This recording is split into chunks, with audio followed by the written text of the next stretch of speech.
It's now early spring, and Marge and I have decided to make the 400-mile trip, as we have for years, and go over and check the Oregon Desert out and see the wildflowers that are blooming, test the water in Crumple Reservoir, and see if it's good for one of those big rainbow trouts. There's a native species of trout that live in that lake that are called the red band rainbow, and there are not a whole lot of them left in the world, but when you get one, wow, what a fish.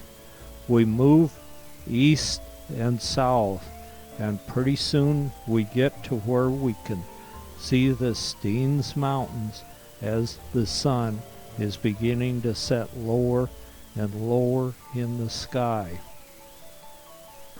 We'll travel along the edge of the Steens Mountains till we come to the little cow town of Frenchglen, and most of this area out here was controlled by the early day cattle baron Pete French. It said he ran 25,000 head of cattle on this property all over this part of the area. When homesteaders came in, he would harass them till they had to leave, and then he harassed the wrong one, and one real cold morning the homesteader shot Pete French right between the eyes, and so that put an end to cattle baron Pete French, and so no one else could keep the property together, and it was sold to numerous other individuals, and eventually it became, pretty much most of it anyway, became a game refuge. We travel on to the little campground at Page Springs, and here we met a person I used to work with, Sam. We were park rangers together, and Ed, he worked for the parks as well. They help Marge and I load the canoe onto our car. We're going to have everything ready by the first light in the morning. We're heading out for Crumple Reservoir to test the water and see if we can catch one of those big red band rainbows. The magpies are scolding us all the time.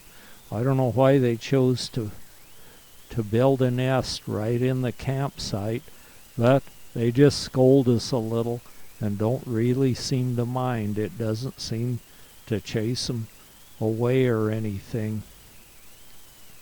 So we'll be all ready for in the morning, and then we're heading to Crumple Reservoir to see what we can catch, and hopefully some of those big rainbow, some of these big fish that we know are in here. Sometimes they can be a little hard to catch, but not too bad, and so we're really after them. And there are two kinds of rainbow here, the red band and then eastern rainbow that's been planted here. So I think they eventually stopped planting the eastern rainbow in here because they were interfering with the native species. So we'll troll around here a little bit with the canoe and just see what we can catch. We can hear the squawking of many geese and ducks as they move back and forth. And finally we caught one, and it's not a half bad one, as some birds circle over and the sun is just clearing the horizon. At least we'll have something to eat. A fish that size will probably feed about 3 or 4 people. So we're going to try to catch another just so we have plenty to cook and eat. We troll around and back and forth and work the cold waters. Marge is all huffed up here trying to keep warm. She's got a good warm coat and a good warm pair of coveralls on as a little grebe swims by us looking for his own dinner out in Crumple Reservoir. Finally we caught another one, not quite as big as the first, but still pretty good. So we're going to have enough for a good fish feed, and Sam knows how to cook 'em really good. So we'll go to the hot springs probably and cook 'em. We load up my Honda in the back of the trailer. We unload the Honda when we come to these places so we can sleep in the trailer, and I've insulated this entire interior of the trailer so it's pretty quiet in there, and also it's pretty warm in there. So we get the Honda in, loaded up, and we're ready to go. We're going to the other side of the Steens Mountains, over to the Alvord Desert area, and try out some of the hot springs and do some exploring and watch a bunch of the wildflowers that are just now starting their blooming cycle.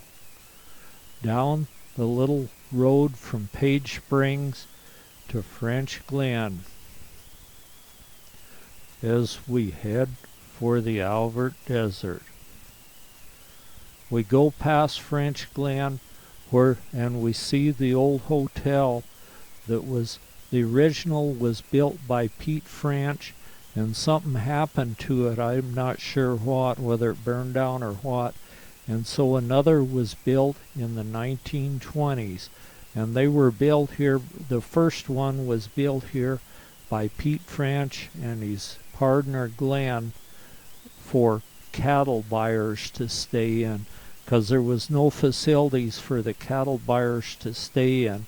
And this hotel is still open, and you can, for a sort of a reasonable price, you can stay in a nice warm room in the old hotel, which is still a 1920s, so it's kind of old. And you can eat at a big round table, family style, where they pass the dishes around and have a really nice meal. The price on it isn't real good. I think that it's more than we were willing to pay. But we move on and see an old buck antelope slowly making his way through the sagebrush country. Past the old buck antelope, up over a hill, and then we drop in to the giant Catlow Valley. We see geese all over, and they're nesting on this haystack. There's several of them there, but there's one old hen sitting on the stack, and she's not about to go. I think that's her mate, the old gander, standing right on the edge of the stack, and he'll probably take to wing real soon. But the old hen, she thinks she's hid, and so she's just going to duck down and hope we don't see her. We see a coat of snow on Beatty's Butte as we move along the Catlow Valley, and the old hen, she's decided just to stay. She crouches down at her lowest profile that she thinks she can get and just waits for us to go by. We go past a little small homestead shack, and up on the roof of it, here's another goose, and it looks to be an old gander.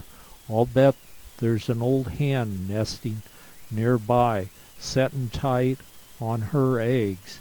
This is a great time of year to see the geese and ducks and everything around, because they're all nesting out here.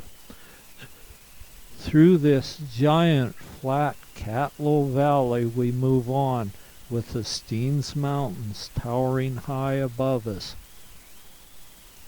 This area is where the famous Roaring Springs Ranch is, and it's such a huge ranch that it's even mentioned on the maps.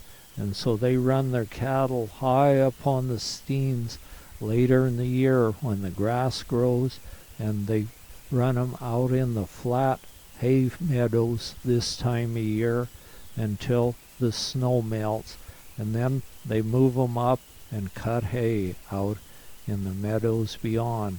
And their numerous big springs just come roaring right out of the mountain, right out into this big flat valley. I'm guessing that this was probably a great spot for the Indians to hunt buffalo, since there's a big cave right along the road just north of the Roaring Springs Ranch, where there's some huge springs come out of the mountain, and these caves were inhabited by early man for quite a long period of time. By now, we've completely circled the Steens Mountains, and we look to the east, and here's the giant dry lake bed playa known as the Alvord Desert. There's a little bit of water setting out there. It's shallow, but you don't want to drive out in that when there's water out there, or you can get stuck, and I mean stuck to where you can't even get to you with another vehicle to tow you out. So that's a place we avoid when it's really wet. And this water is shallow and the lake bed is pretty level, and sometimes if the wind blows, it'll move from one end of the lake to the other, the puddle will. So if you were to camp out on the desert when there's a puddle of water north of you and the wind blows the right direction, it'll blow it right in around your camp, and when you come back, you have to wade to your camp. We're going to camp near the Alvord Hot Springs, and so we go down to the springs and put some food in to cook, something that'll go well with fish. Then we look around and see some lupin and a tidy tip in bloom, gently waving against a gentle desert breeze. We're camped. Sam has his little antique trailer here, and we have our little cargo trailer. So Sam and I decide to go up a ways on the Steens Mountains and just look around and see what there is up there of interest to us. There's a good coat of snow on the top, but only on the top. Down here it's fairly dry, and we can look down below and see the giant Alvord Desert shining down below us. Sam and I ride up to where there's a water trough where a spring comes out of the Steens Mountains, and alongside the water trough where the water's been spilling out is some of the absolute greatest watercress you've ever eaten. So we'll sit here and eat a batch of it, and then we'll pick some to take down to camp to either put in a salad, or if we happen to make sandwiches, it'll go really good with them. Sam samples it and says, that's okay. That spicy taste of that tastes pretty darn good. Whenever I go out to the Alvord Desert, I'm always anxious to go out on the desert and see if those moving rocks have moved this year. There is a few of them here on the desert, not a whole lot, not like the racetrack in Death Valley, but these mysterious rocks that move and leave a trail. And at first it puzzled people up till fairly recent times, till a scientist finally figured out what it was. And the way they move is the pie gets real slick when it's wet, and then ice freezes around the rock and pushes them across. It looks like we're getting ready to eat some of those fish, so I better get ready to eat before they eat them. that was the very best of fish. It was cooked really good, and that fish coming out of that ice cold lake with plenty of feed to eat made 'em really good. So now it's time to go up and check the orchard and see what's blooming. There's this orchard up here that shouldn't be growing this high altitude this far north, but it's in a protected area, and it's a microclimate from the hot springs, we think. And so there's all sorts of things blooming here. There's apples and cherries and peaches with the bugs scampering to and fro, pollinizing them, and there are pears, and lots of nice, really nice plums, and even apricots here. So these were planted by a couple old mercury miners that lived up here till I even knew the old boys. So they lived up there up into the 80s till they finally got too old to be there, and they ended up dying then. There's all sorts of flowers in bloom around the orchard. It's a really nice place. And the old boys even planted some of the sage. Now this is a domestic type sage. It's not the sage like sagebrush, but they use it for baking. I remember my mom used to have a little can of it she'd put in with a turkey when she was cooking it. And how about some rhubarb? I don't know whether those old boys made rhubarb pies or not, but if they didn't, I imagine there was somebody in the area that they could give it to that liked it, because it's a nice early fruit and it makes a real nice tart pie. And particularly if you were to have some strawberries with it, which they may or may not have had. We look out and see the winds blowing out on the Alvord Desert. And there's a type of lupin up here. They're not in full bloom yet, but they're budded pretty good. This right in front of us is one of the buckwheat family. And the cows are running along up here. But this lupin, it grows up almost shoulder high, at least waist high, and it's very fragrant, and it's of all different colors. There's whites, yellows, reds, and purples, and blues, and pinks.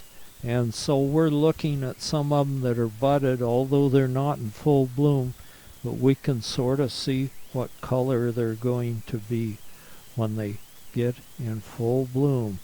This one looks as if it's going to be one of the yellow ones. And it's just so nice to come up here when they're in bloom. And there's a little one that grows right along the ground here, one of the little common lupins, and some phlox grace the floor of the desert.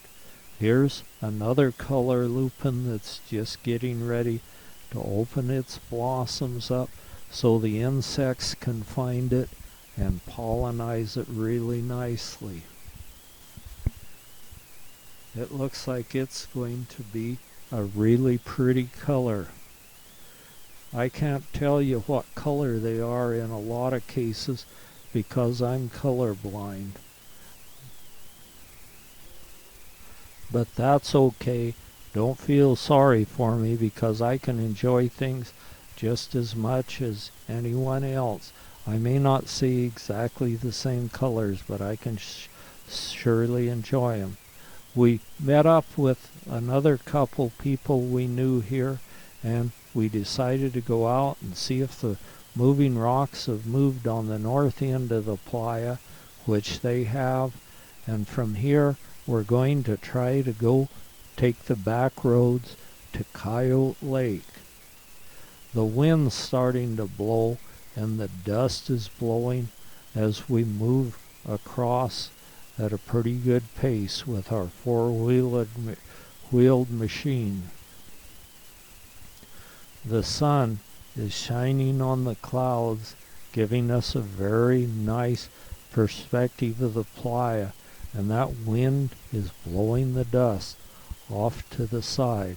So we move across the playa, and it doesn't take long to go about the 12 miles across. Then we get on a little road that'll take us up toward Coyote Lake. But then we find the road is washed out. There's all sorts of wash spots here. In one place the road is completely gone, and we even lose it. So we go up a ways, and then we circle back thinking we'd missed it, and we had missed it. So we went back and find the road again and go up it, but the same situation happens again. There's washes in the road where it's washed out about 12 foot deep, and we can see that we're not going to be able to get up there at all. So there's only one thing left to do, and that's turn around and head back to camp, because we've already exhausted a big share of our fuel, and if we were to go another way to Coyote Lake, we have already used up a lot of time too, and we wouldn't have enough time to get there, and besides, we've used up too much of our valuable fuel. So we're going to head back to camp, back across the playa, and try it another day if we go through the hills. And it's probably about 20 miles over to Coyote Lake. We're going to turn around and head back across the Alvord Desert, and we're going to get in the car and try to drive over near Whitehorse Hot Springs or Willow Creek area and see if we can find some of the leaf fossils in the diatom formations over there. The wind is whooping it up out on the desert, and a gust hit me and took my glasses off. I looked and looked and looked for them, and pretty soon we found them. They were laying on the desert, and am I ever glad to find them. That's the first time I've ever lost my glasses like that. But that wind is just incredibly strong out here. So now I can go good. I'll get my glasses back on, and we'll head back across and get in the car with windows you can roll up and a good heater. And that dust won't be stinging our face as the wind whistles by us. We're pretty much chilled to the bones, so we're going to jump in the Alvord Hot Springs for a little while and just warm up a little bit before we start on the rest of our adventures. This hot water is piped in some old irrigation pipe from on up above, and Ed checks the water and says that it's fine for a quick soak. So we're going to go in and have us a quick soak, and then we can decide what adventure we're going on next. But we're still thinking of going out in the Willow Creek area and finding some of those nice fossils in the flat diatom rock. We get in the car after our soak and head down toward Willow Creek. This is the Whitehorse Ranch Road. We go past some ranches. Here's some old homestead houses. The first ones were built out of just plain stones that you would find around, and then they'd throw juniper poles over it and lay a bunch of willows on it and then pile dirt on top it, and that made a darn good roof, but it looks like it's rotted out. So these won't stand too much longer. After there's no longer a roof, then they're just use clay for mortar, and the rains and snows will eventually dissolve this clay, causing it to go back into ruins. There's another old house with some quarried stone on it right next to it, and that was probably built here a way later, in a later period of time, but it is no longer needed now. These ranches, it used to be small ranches all over, homestead size, like 160 acres, and then as the homesteaders finally left and sold their properties, they're all combined in a big ranch, and they need one good house probably, not a bunch of little houses spread out over every 160 acres. We see the cows out grazing in the valley as we go by, and the dust is blowing. There's a place up on a hill where I think there's probably some diatoms, and anyway, they're white in color, and the wind's blowing across it, blowing some of that white dust out across the white hills.